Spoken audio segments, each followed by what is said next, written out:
Hello, science junkies, how are you? I'm Sergio Hidalgo, an aerospace engineer, and today we're going to do the second part of why do airplanes fly. In this case, in this video, we're going to talk about what lifting or high lift surfaces do, whatever you want to call them, like flaps. What types of flaps are there, and what about slats? What do they do to the lift force to make it increase? Because I'm sure that if you're a pilot or you just like aviation, you know that flaps and slats are used for takeoff and landing. And I'm also convinced that you've heard or maybe even said yourself something about energizing the boundary layer. What does that really mean? Well, we're going to take a look at that in this video. I'm going to show you with animations, simulations, and wind tunnel tests, both ones I've done myself and ones from National Aeronautics and Space Administration. I'll explain everything, so stay until the end. It's going to be incredible. Well, first of all, I'm going to make a simplification. We'll say anything on the back of the wing is a flap, and anything on the front is a slat. I'm saying this because I've seen some exotic lift surfaces, so to speak, that might be placed at the front and are called flaps. Well, today I just want to talk about the typical slats and the typical flaps. I don't want to get into anything unusual. So when we talk about slats, we're going to be referring to this, and when we talk about flaps, we're going to be referring to this. More or less, since an ultralight aircraft's flap differs in shape from a commercial airplane's.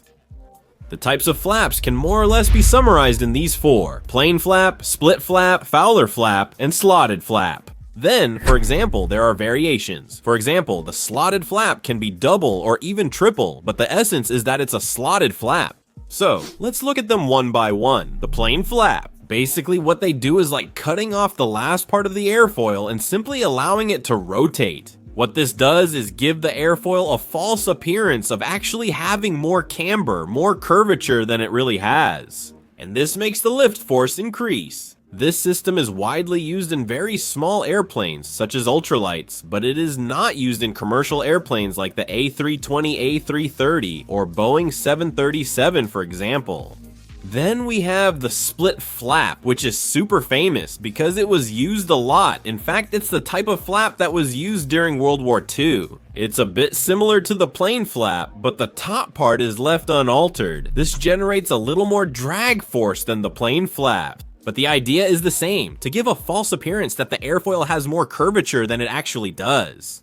This is a World War II airplane. I'm at the Royal Air Force Museum and will share the link so you can watch my video about it. What we're here for today is to take a look at the flaps. Look, they simply make the bottom part go down, but the top part stays the same. And you can see the same thing on the Lancaster, which is the bomber par excellence that England, the United Kingdom, used in World War II. What an amazing plane! This is the Fowler flap. I find it fascinating, because it not only increases the curvature of the airfoil a bit, but since it moves backward, it also increases the surface area of the wing. So within the lift force equation, not only is the lift coefficient changing, but the area is also increasing. And then we have the slotted flap, which is the one used today in commercial airplanes. Actually, in commercial airplanes, it's a mix of Fowler and slotted flaps. Because nowadays, the flaps also move a bit backward, therefore the surface area of the wing also increases. So I would tell you that's a mix between both. These last two have the same characteristic, which is that they allow the air to flow upward. In the flap area, there's a small gap that allows the air to rise and enter from the top. Wing surface. This is crucial and you'll soon understand why. As shown in this National Aeronautics and Space Administration article, this is the flap for a Boeing 767, while this one is for a Boeing 727. Alright, now we understand the different types of flaps and that they increase lift force. But why? What are they doing in the air to make the lift force increase? Well, in the previous video where I explained to you why airplanes fly, it can be understood that when you give more curvature to the wing profile, the air is going more downward, therefore that generates more lift force. With the flaps, it's very clear. When you extend the flaps, the air tends to go more downward.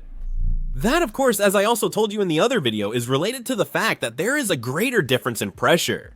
Pressure is higher at the bottom and decreases further at the top.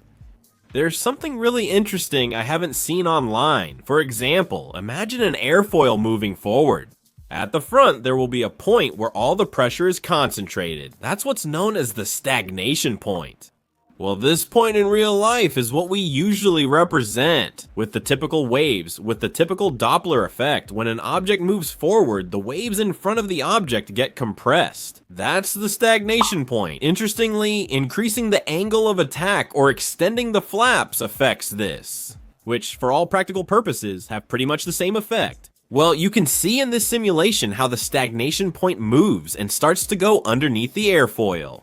This high pressure area will push air outward when it gets close, simply because if you analyze an air particle that is approaching the area closest to the stagnation point, there will be more pressure there than on the other side. Thus, the pressure difference creates a force that pushes it outward. That's why I say in subsonic flow, there's a kind of warning an object is coming, though it's not truly a warning. This high pressure zone forms as the object moves forward, pushing air aside.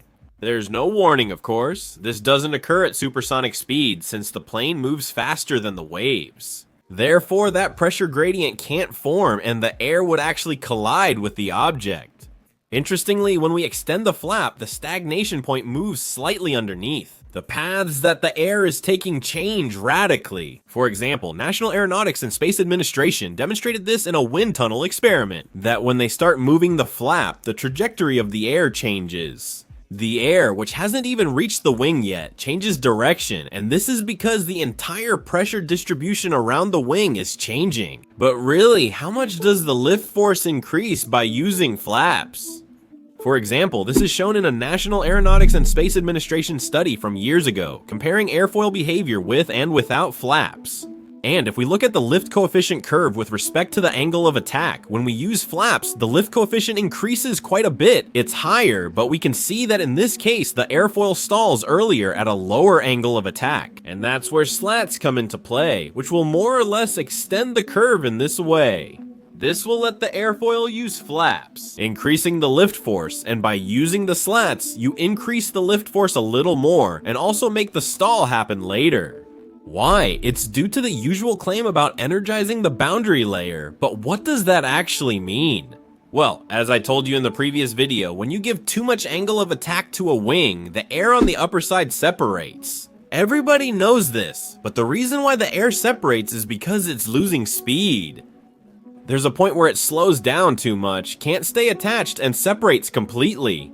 But what the slats do is that when they extend a little bit forward, by the way, if you notice, they have the shape of an airfoil, and this is because when they extend forward, they take advantage of the flow created by that small airfoil. I mean, the slat. The air under high pressure at the bottom suddenly finds a gap to rise through as it moves from the high pressure area below the airfoil to the low pressure area above. The air will lose pressure and gain speed. Therefore, it reaches the top part very quickly, and what you achieve is giving that extra speed to the air, so it can go farther along the upper profile without separating. This is exactly the same as what happens with flaps, with slatted flaps, which have a small distance from the wing, so there's a gap. So what happens is that the air is able to pass from the high pressure area, which is the underside of the wing, to a lower pressure area, which is the upper part. Therefore, as it moves upward, it loses pressure and gains speed. And by gaining speed, it will be able to stay attached to the trailing edge of the wing. For example, in this video, we can see how the slat keeps the air somewhat attached to the upper front part. When they close the gap between the slat and wing, the air separates entirely. I have here, for example, some videos from when I made the wind tunnel with my friends at the university about a year ago. And we tried making a wing with a split flap, and look, you can see how the pressure increases on the bottom because of lowering the flap. The air that was initially going under the wing suddenly rises and changes its trajectory.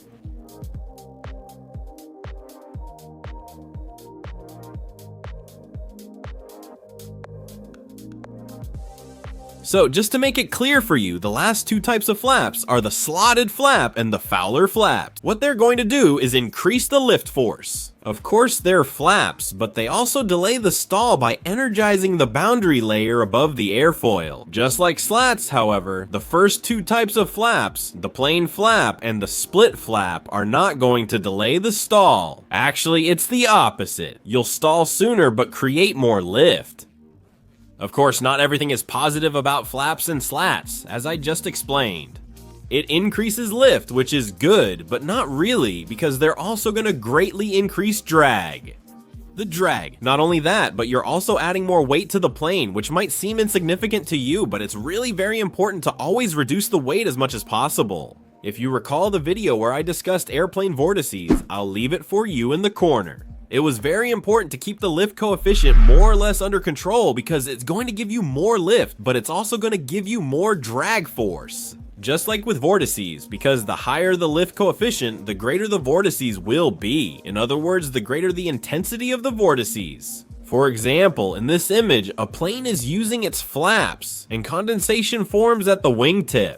It's not being generated at the wingtip. Wow, the condensation is being generated where the flap ends, because that's where the greatest pressure difference between the top and bottom is being created. Therefore, they're usually only used for takeoff and landing, which is when you really need to increase lift force, not when you're cruising. The slats and flaps are retracted so that drag is reduced, and therefore fuel consumption is also reduced. Well, Yankee from Science, if you enjoyed this video, please like, share, and leave suggestions for future videos below. You know, if you want to contact me, you can do it through Instagram or LinkedIn. Subscribe to this channel, and then you can watch this video right here. You know, Yankee, always above all, Science Blue.